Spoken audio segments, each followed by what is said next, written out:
let's talk about Hybe, one of the biggest K-pop company entertainments, even though they're not a part of the big three. So what kind of trainees do they look for, or what happens within Hybe that you might not know about? To give you guys a little preface on this video, I did make a shorts video on Hybe label and all the companies underneath them.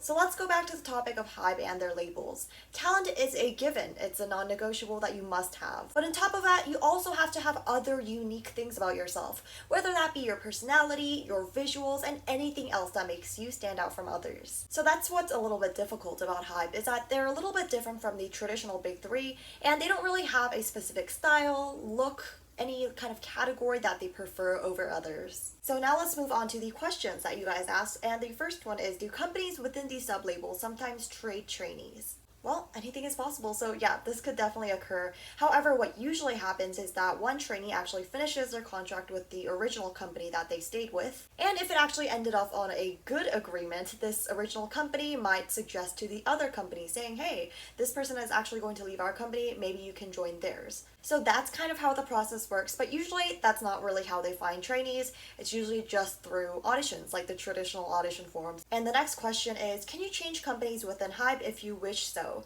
So once you're a trainee, you probably do not have a lot of freedom to choose this or that or whatever you want it to be. Especially if your contract isn't finished with the original company, that's something that cannot really happen within your decision. It's usually going to be the company's decision, and you probably joined that company originally for a reason, so you'll have to stick with them. That's how a contract works. So the next one is a good question, especially if you watched my shorts video on Hybe and their labels. So the question is, what exactly is the relationship between Hybe and their sub-labels? Oh, the sun is up, perfect. Anyway, Hybe is kind of similar to those multinational companies that you'll see, like let's say Johnson & Johnson for example. Under Johnson & Johnson is Neutrogena, Crest, like the toothpaste brand. There's also like Listerine, there's Band-Aid, Johnson Baby, like there's a lot of different companies underneath them. So that's kind of what they mean. It's kind of like a branch of those labels. So let's just take Hybe and Pledis for example. So Hybe would provide the budget for Pledis, which is beneficial for them because essentially they get more of a bigger budget that they can work with. And then Hybe would also take a cut out of Pledis's earnings, I guess. So they would take a cut out of, from its 9's earnings, 17's earnings, all of that. And because Pledis is under Hybe, Hybe does create more of the big decisions, like whatever goes on within that company, whatever goes on within Pledis is just up to them. However, the big decisions do have to be confirmed by Hybe most of the time. You can kind of think of it as like a boss, and then there's like different managers, and under those managers are like entry-level workers. So the next question is, what is a difference of style and music that Hybe creates for their artists? So I feel like this is just kind of what you have to do with research and what you kind of think their general topic is, because for me, I find that Hybe has just a very wide variety of music styles, and you can't really combine that into one or two words. Whereas, I don't know, for SM, JYP, YG, it's a little like easier to find one word to describe them. Like for YG, it would be like dark music, but what about Hybe? Like I don't really see like corresponding themes throughout their music, I guess. And that's kind of like a good thing because they're looking for a variety of people that can actually suit different kind of genres. So if you think that you don't fit kind of one concept, that would be perfect for Hybe. So the question actually relates to an example that they provided, and the question is, will the training that one gets in Pledis be equal to the training one gets in source music? So yeah, but to an extent. So they will have similar trainers that Hybe as a whole provides, and they'll also have the same similar like spaces, I guess, within Hybe, like their actual company, I guess, like the building. However, the different thing about them is like how they train and what they look for within tight artists that can be ready to debut. So one company might prefer really tight synchronized dances, while the other one might favor like vocals, strong vocals, high notes, all of that, rather than the other, I guess. So it really just depends on the company itself. What they train within the company will just be up to them. So the next question is one that I get very often, and it is, why do some of these companies not allow specific genders? So I actually do have a full video on Big Hit coming soon, because I know a lot of people want to audition for Big Hit even though they are a girl, and I want to kind of clear up that confusion and list out kind of like the reasons and factors why. And I guess it's kind of like each label or each company likes to focus on one gender. So you'll see that Source Music only accepts girls, and KOZ only accepts boys, and then then Big Hit only boys, like things like that, I guess. But I feel like it's kind of like a good balance of those two. So it's really up to you, I guess. Up to you as in like what you'll audition for with the restrictions that each of the companies have.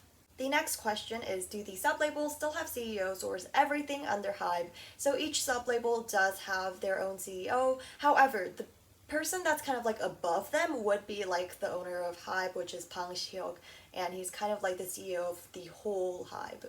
The next question is, which of these companies have a higher chance of debuting? So there is no set percentage of which company you're more likely to, I guess, pass or actually debut in. Like, there's no certain thing. It really just depends on whether they like you, whether they think they're their style. And that's like the difficult thing because Hybe, I guess, sub-labels don't really have one thing that they're looking for. You know, if there was like the easiest company that you can audition for and easiest one that you can get in, everyone would be auditioning for them.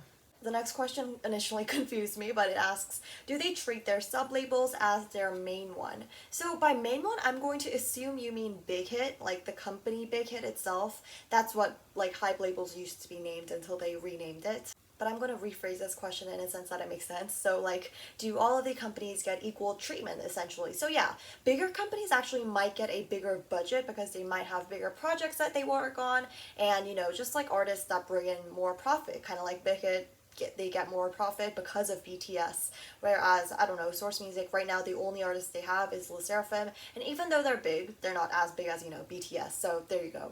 So the next question is, does each company have a different training period, or is it totally based on skills and progress of an individual? So even within a company, trainees have different, you know, training periods. You can see even within groups they have different training periods. That really depends on the individual, and no company has a set period of time that they set. It's just all up to the situation and the circumstances. So the next question is a good one. So are the mentors and producers of all of these sub-labels the same, or are there like different mentors for each sub-label? So yes, Hybe actually could hire one producer to write all of their songs for, although that would be tiring for that one producer, but they might have like a general one that they just kind of like go to whenever because they're kind of familiar with Hybe's style and all of that and what they want. So the next question is a little bit funny because I can see the underlying reason for it. Tell me if you also get it, but they ask, do trainees from different sub-labels practice together? No, they're in different companies for a reason. You guys separate themselves for a reason, and even though at the end of the day you guys are all in Hybe, no, that's not how it works. You guys train with your own set of people that you meet within the company. Similar question is, can a group be made of different trainees from different sub-labels? Same thing, no. I mean, I'm sure one day that could happen, but as of now, not really. And the very last question is, who checks the auditions when I audition for a sub-label? Hybe or the sub-label? So the sub-label, oh my god, I'm so tired of saying that because it's such a mouthful. Anyway, the sub-label would check all of that because that's kind of their problem, not Hybe as a whole. So that's what they would take care of. So that's it for this Hybe Q&A. Make sure to check out that shorts I talked about. I'll leave a link to all of the auditions regarding Hybe so you can audition for those, and I'll see you guys in the next video. Bye!